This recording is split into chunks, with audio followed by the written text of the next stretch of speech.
Hey there everyone, AJ back again for the Mighty Gluestick channel. I make videos about Dungeons & Dragons lore full time and have a huge collection of videos for you to binge watch to your heart's content. I upload 2 new videos per week usually, with a live stream each week as well. If you like what I do, please consider becoming a member of the channel by clicking the join button down below, or backing me on Subscribestar or Patreon. We can get access to all the scripts I write for these videos. If you prefer to read what I'm saying, I have a Discord server with an active community, and of course subscribe to the channel. And also check out the new merch on the Teespring link on the title page on YouTube. In the gnomish language of Nim, they are Dravo Rigidus Frigidus. In the draconic language, they are Orsir Darastrix, the white dragon, also known as the ice dragon, not to be confused with the ice lizard, which looks remarkably similar, only much smaller and not as intelligent. Ice dragons are one of the more commonly encountered chromatic dragons across many worlds. On Faerun, you're liable to see signs of their activity in alpine and arctic areas. They do prefer cold places and high altitudes, as they find less competition from other dragons in those territories. They have a very well-deserved reputation for being absolutely lethal predators. Do not be fooled when you hear that they are the smallest of the chromatic dragons. Do not become complacent when you learn they are generally the least intelligent of the true dragons. They are the most animalistic. Yes, they live for the hunt. They don't have much interest in contending with other dragons, such as reds, which also favour mountainous regions. The fire dragons consider the white dragons to be weak and cowardly, while the white dragons simply see fighting other dragons as a waste of their time. They don't find fascination with their prey. They are not interested in manipulating and controlling humanoids like the green forest dragons, or using them as tools and thugs like the blue dragons. They don't suffer from the extreme levels of sadistic cruelty of the black dragon, and are capable of living in the shadows of other dominant dragons. Plus, they're not as obsessed with collecting a traditional draconic hoard of precious metals, jewels, and wondrous art. If I could borrow a creature from a popular science fiction movie series, white dragons would be the predator. Their hunts and their trophies are their focus and their pride. Also, those of you who are familiar with Pathfinder lore will know that white dragons are more inclined than most other chromatics to band together for the very practical purpose of taking down larger prey and sometimes mutual protection from, for example, a red dragon that decides they don't like white dragons being anywhere near their mountain. So while the ice dragons may not be the most powerful of the true dragons, that is really of concern to other dragons. They are still far more deadly than any other predator you're liable to run into in one of the most brutal and unforgiving environments the world has to offer. Those more used to the ice dragons of Toril will know that they are extremely egotistical and almost always solitary, only found working together during brief mating bouts. The term used for a fight is perfectly fitting. Believe me, white dragons, particularly the males, don't have a fixed mating season.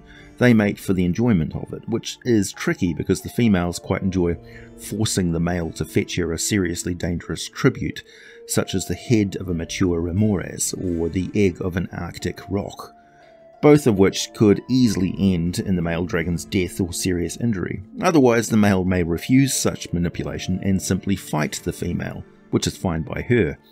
A slightly cunning tactic of the male is to locate all the frozen food larders of the female and literally eat all the food and deplete the area of prey, then just throw her scraps until she relents and mates with them. Hey, nobody said these creatures were nice. White dragon parents seldom tend their eggs. They put them in the snow and leave them there to gestate, but they often lay their eggs near their lairs. One or both parents allow the youngsters to move into the lair for a while, but otherwise the youngsters have to survive in the wild on their own. This leads me to suspect that the ice lizards, which I mentioned earlier, actually evolved to look just like young white dragons for this very reason, or at least to avoid getting eaten by white dragons simply because of the resemblance.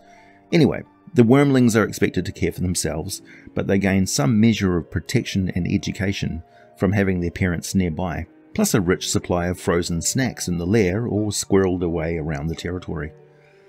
The white crystal gem dragons are known to live near white dragons in the inner planes particularly, namely the plane of air, where white dragons exist in far greater numbers than most people ever suspected, battling silver dragons for dominion over enormous floating icebergs that form in the transition area between the planes of water and air, as well as remote cold mountains on the primaterial plane. The typically chaotic neutral crystal dragons have been known to adopt white dragons hatchlings who have lost their parent, though it is a mistake to assume that they are trying to turn the evil chromatic wormling into a good-hearted creature. They may impart some interest in the world around them into these adoptive ice dragons, but such intellectual leanings face a sharp stigma amongst other white dragons. In fact, they even have a word for it in Draconic.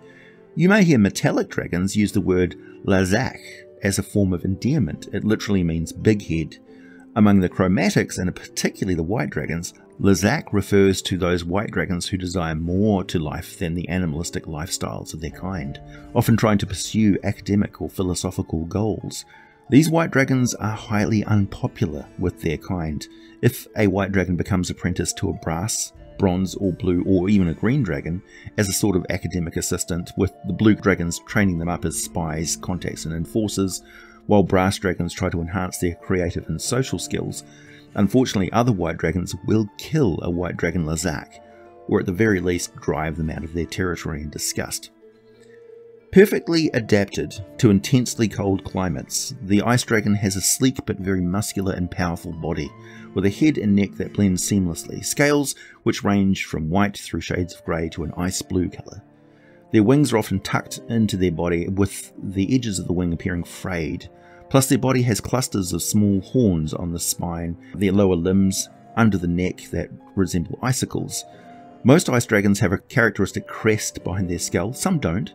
Some have a more flattened tail that aids their swimming, some have quite widely spaced and barbed claws to aid their movement over ice, and they can cover their eyes with a second transparent eyelid to prevent snowblindness. Young ice dragons are so sleek you can't actually see their individual scales until their hide becomes much thicker and armoured later in life, so a young ice dragon can simply dig into snowpacks and seem to merge with it, while older dragons can tuck themselves into cavern rooftops and wall crevices. Their transparent spiked horns, claws and fangs look just for all the world like hanging ice. In close proximity, they smell crisp with a hint of chemical strangeness, and they radiate a slight chill, like someone left the fridge door open. A white dragon's face expresses a hunter's intense and single-minded ferocity. In the air, white dragons appear to have wings that are blunted at the tips, but this is a bit of an optical illusion, as their wings are just as wide as other dragons comparatively. They are also bedecked with an extra surface area to compensate for thin atmospheres in high alpine areas. This also makes them very good at silently gliding and flying around caverns. The mobility of the white dragon is one of their more startling traits, and their hunting style makes full use of it and their environment. White dragon lairs are usually icy caves and deep subterranean chambers that open away from the warming rays of the sun. Dungeon-dwelling white dragons prefer cool areas and often lurk near water. In fact, hunting by water is one of the primary means by which ice dragons collect their food, being just as comfortable underwater as above it. Although I should point out a white dragon can't breathe underwater, they can hold their breath for a long time. Ice dragons are not stupid. They're at least as intelligent as a slightly dull-witted average human, so far more intelligent than any other predatory animal. They're not long-term planners and schemers though. They think on their feet. They are very aware of their surroundings and very swiftly take any advantage as it occurs. So when setting up a white dragon encounter, be sure to provide a range of terrain features, including ice walls, wet rock walls with snow melt waterfalls, pools, frozen slides and naturally occurring pits, chasms and unstable hanging icicles. White dragons know all the best ambush spots for miles around their lairs, and they are clever enough to pick out targets and concentrate attacks until one foe falls, then move on to the next foe. White dragons prefer sudden assaults, sweeping down from aloft or bursting from beneath water, snow or ice. They lose their breath weapon and try to knock out a single opponent with a follow-up attack. I have heard of ice dragons blasting their breath weapon across some hapless adventurers after bursting up from under them through a sheet of ice, plunging the adventurers into freezing cold water. Then the breath weapon flash freezes it back to ice again, and the back wall of the area is also covered in ice from the huge splash of water and the freezing breath, which the ice dragon just runs up full speed using their ice walk ability, where the dragon can move across and climb icy surfaces without needing to make an ability check. Additionally, difficult terrain composed of ice or snow doesn't cost it extra movement, so it can literally make a dash action up a wall or even across the cavern roof upside down.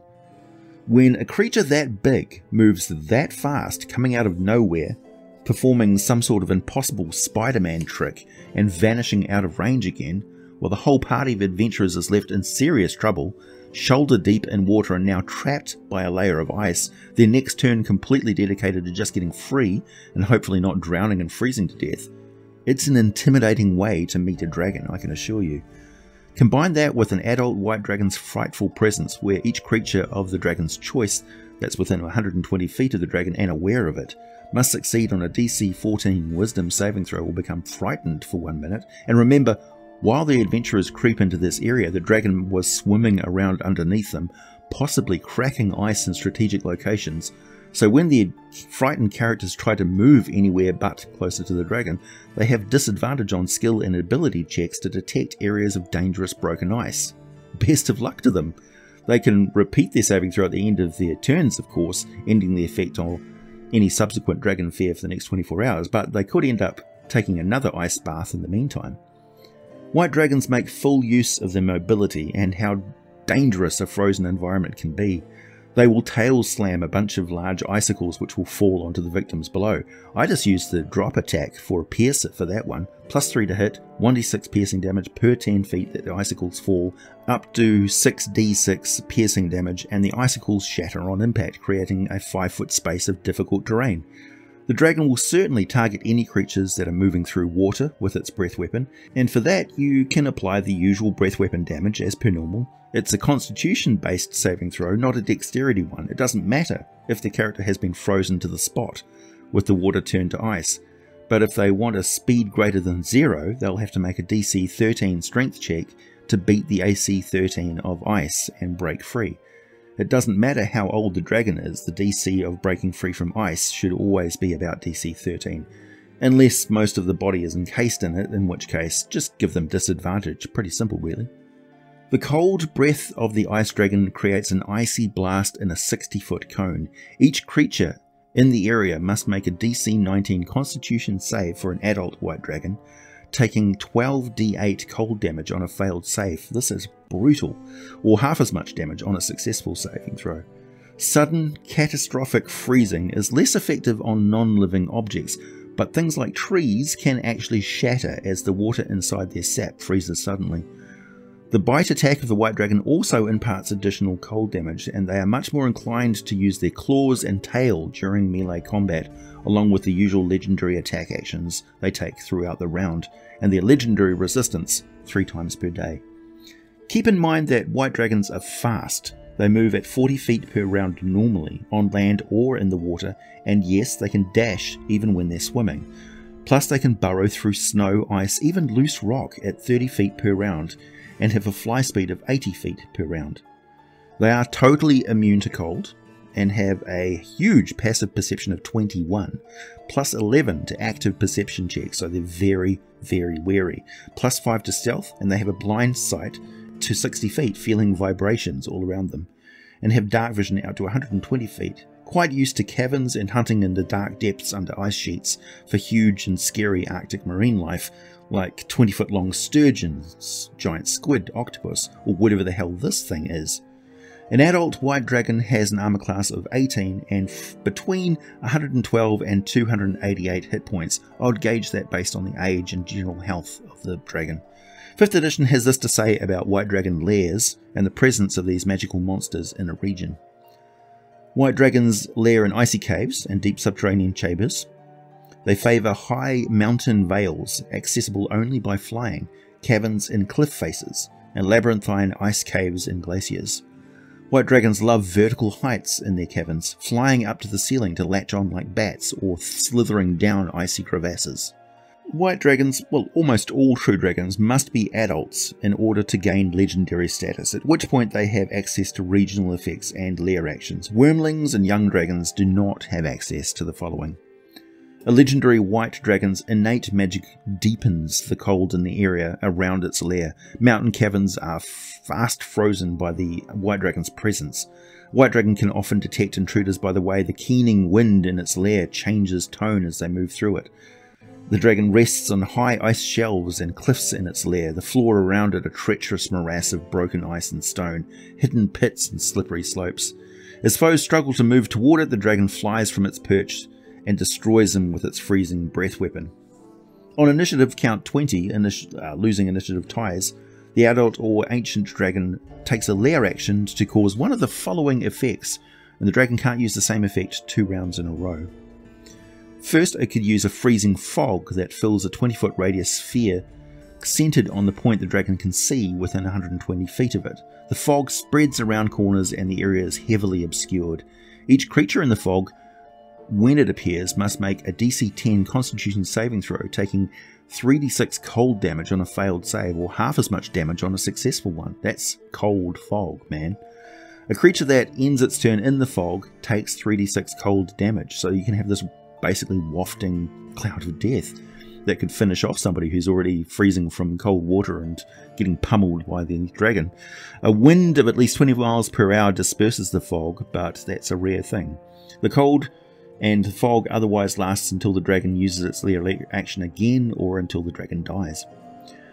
It can use jagged ice shards falling from the ceiling, striking up to 3 creatures underneath the dragon that can see within 120 feet of it.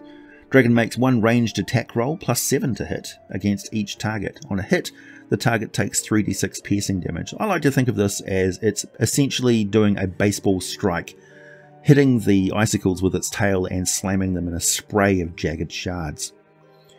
Or the dragon can create an opaque wall of ice on a solid surface that can see within 120 feet of it. The wall can be up to 30 feet long, 30 feet high, and 1 foot thick.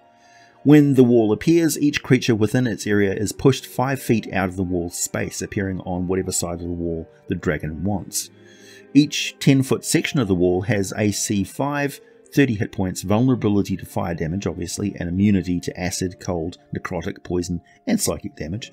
The wall disappears when the dragon uses the lair action again or when the dragon dies. This is a perfect tactic for divide and conquer, and also pushing people into obstacles of terrain, frozen water, and other sorts of things.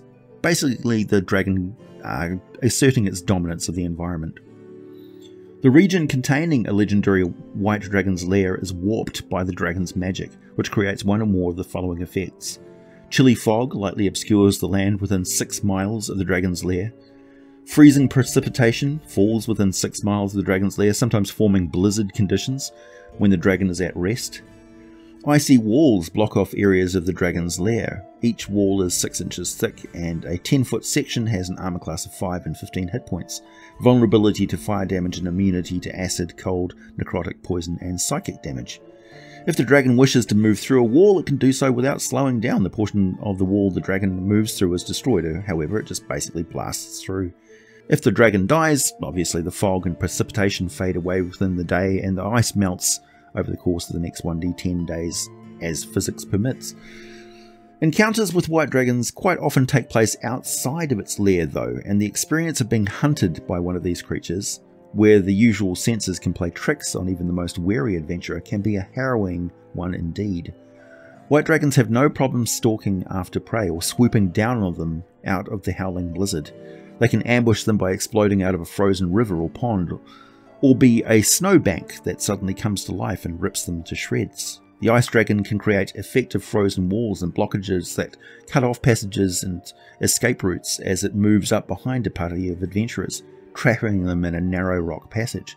They can trigger an avalanche of snow, ice, and loose rock. They can burrow beneath the trail the adventurers are following, creating a pit trap complete with icicle spikes at the bottom for the adventurers to get impaled on. Ice dragons not only hunt in a variety of creative ways, They do it to kill and eat their prey, not to toy with them. Even the wormling white dragons, which are more like crystal dragon with their nearly transparent scales, will set traps and deadly terrain hazards, not confronting their prey directly until they are sure of a safe kill. The wormlings develop into young dragons after about 3 or 4 years, feeding mostly on smaller game, and then into an adult after about 100 years, eating mostly fish, seals, elk and roth cattle, occasionally yeti and lesser known Arctic furred giants called Lairs, as well as polar bears, crabman, mammoth and so on. White dragons become elder dragons at around the age of 750 years, while ancients are ranged from 1700 years, and the oldest white dragons live to be around 2100 years old, though by that point some of them may have encountered artifacts, locations and magics that can transform them into much larger and older monsters of legend. Frost giants, I have to mention, are a particular bane of young and adult white dragons who get hunted by the giants as a rite of passage in the giant culture. Wearing a white dragon leather cloak or the skull of a white dragon is seen as very mart or good, correct behaviour by frost giants. Likewise, white dragon lairs are probably going to include a few frost giant skulls. White dragons are known to have a particularly sharp memory. They never forget a slight or a defeat, and they certainly never forget being hunted by giants. Sooner or later, they will get their revenge on any giant who dared to hunt them, or become a trophy on the giant's steading wall instead. Aside from skulls and the frozen remains of their victims, ice dragons prefer to enhance the sparkle and gleam of their lair with jewels and mirrored surfaces, so diamonds are their favourite loot, and they will ensure their precious metals are highly polished. They enjoy mirrors that reflect their own visage, plus they redirect light through the translucent caverns and provide the sharp eyes of the dragons with more angles to keep a close watch on any movement or threat in their lair. Ice dragons only eat frozen food. They have as much of a fondness for freeze-burned meat as a human would have for a barbecue steak, and eating creatures while they're still warm and alive is about as gross to them as a human would find eating raw, frozen chicken meat. They probably have terms for the various stages and textures of frozen foods that don't make a lot of sense to heat-loving creatures like us. Some white dragons of note include Ingil Okasti Mazillion, also known as Icing Death, who lived in the frozen north of Faerun between Icewind Dale and the Ragged Glacier.